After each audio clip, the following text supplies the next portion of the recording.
Hey guys, how's it going? So the other day on in my Instagram, I did a poll about bench press and to see if people was a fan of it. So I was quite intrigued to see what percentage was going to come out on who actually likes bench press and who doesn't. Bench press, sorry. It came out to be 50-50, as you can see. So half and half on barbell bench press to bear in mind. I get a lot of questions about whether this is there's a lot of stigma, about like it being like a mass builder or builds the chest, which is very true. But there's a lot of flaws to the bench press where it's a very old technique, which doesn't make it obsolete as such. It's not so much as it's a bad movement, it's just there's a lot of better variations now that you can do. So when we're talking about the pectoral muscles or chest muscles, whichever one you want to call them, you got to realise there's functionality to it. If you're going to get the maximum results, we need to make sure we're getting the most out of the muscle itself.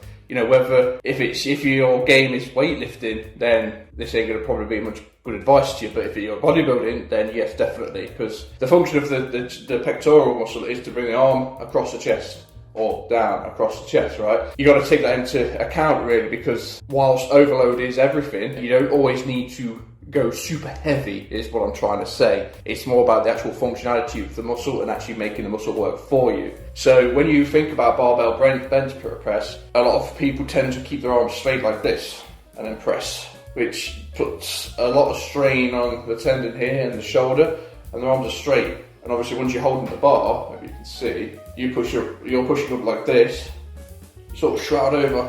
The bar doesn't allow that leeway, you know? A better choice is kind of with dumbbell press. So obviously you can make your arms sort of go more naturally, and your wrists can sort of supplement and come inwards if you need to. Because a lot of people say you need to keep them like this. No, you don't.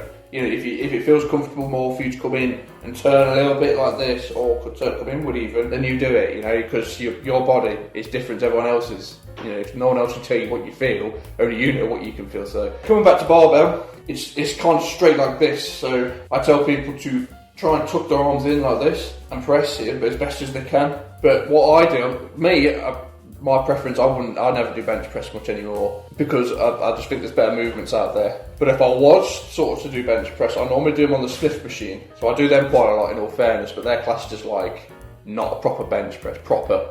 But I feel they're really effective, you know, in comparison, because what I do is I don't do flat bench, sorry. So it's not like I don't do bench, I don't do flat bench.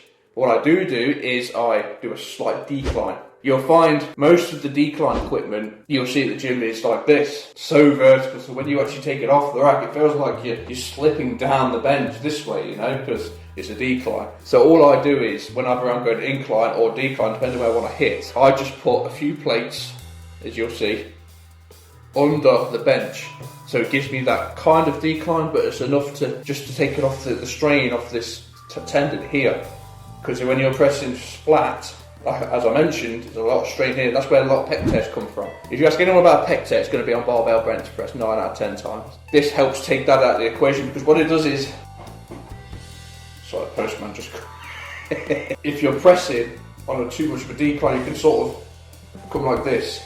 You're not getting much range of motion, that's what I'm trying to say. So, whereas it's too far like this, if you just slightly decline it, what you do is now, your body naturally comes from like this position, and now your arms come down like this. So you're pressing like this instead of like this. Whilst that's also doing the lower chest, you're actually hitting the whole chest doing this. Whereas where a lot of the tutorials will show it's doing just the lower, now you're still hitting the whole chest. So what it's forcing your body to do is, it's forcing your body to not also do this kind of, but also drop the wrist down. So you're pressing like this. You can literally like physically see the difference between this press. I'll make sure you see if you can see. There's not much contraction going on in my chest. Whereas if I bring my elbows down, put my arms down, you can see already there's a massive difference in my whole chest. So that's what it's all about. We're all about just trying to actually make the muscle work for you. It's not always about the weight, you know, but I just wanted to give that little bit of advice on here. I hope it helps someone. So give it a go. Next time I'll do a few videos so that you can see exactly what I mean. But you can do that on the Smith machine. You can do that on flat bench as well. You know, you can, if your gym allows you to put a few plates at the front of your bench, so it gives you that slight de-elevation for a decline lift. Just give it a go, see what you think. You'll find you'll be a little bit stronger in this lift as well, because it's a more natural position to be pressing from, rather than you're pressing from here, and a lot of shoulders are going to get involved with it, especially if you're first timers. So this is going to really allow you to really concentrate on the chest more rather than actually going through the emotions, you know. So I'm going to give a few alternatives that you can do if you do have these at your gym, which are great movements as well. Other movements, this is a brilliant movement, the cable chest machine. The reason I think that rate this quite high is because when you're on barbell bench press, it's all about staying in the, you haven't got much resistance. When you come to this point, you lose resistance there, and you come down, you're in resistance, you're out of it here, So with this machine, the actual fly cable machine, if you've got one, this allows total resistance throughout the whole movement, as you'll see.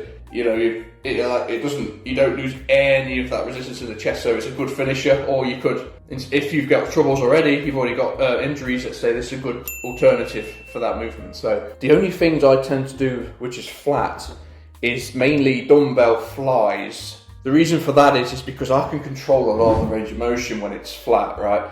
So it's like if you do a standing cable flies. So you can control where the range of motion is with this, So once I get the dumbbells up into place, I'll either come up or down, depending on where I want to hit more. If I want to hit more at the top of the chest, I'll sort of come upwards, or if I want to hit the lower chest more, I'll come down or neutral. It depends on what I'm feeling, I also just wanted to add, when I do decline, make sure it's only a little slight elevation, or vice versa. It goes if you do incline, slight as well. Again, it depends where you're trying to hit on the chest. So a lot of people instantly, when they want to get young, hit the top of the chest. So then they go bang and lift it straight up. And what they don't realise is they're taking the chest out of the equation. So think of it this way: when you're doing incline, 1 click, you're hitting here. 2 click, you're coming in here. 3 here. 4 here.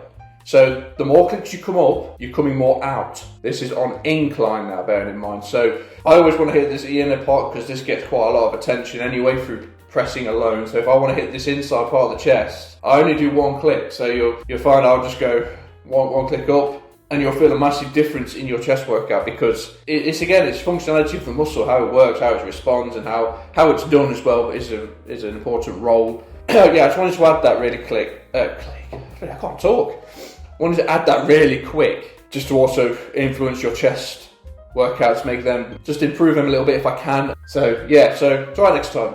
Slight decline for your, pressing movement for if you want to hit the lower chest more. Start with that if you like, that's what I do. I start with a decline. You can move to a flat if you wanted to for dumbbell fly, and then you can come up if you wanted to hit more the top chest, just do 1 click up on the bench. Whilst this does put a little bit of strain on here, of course, but again, I wouldn't do barbell incline. I can count how many times I've done that.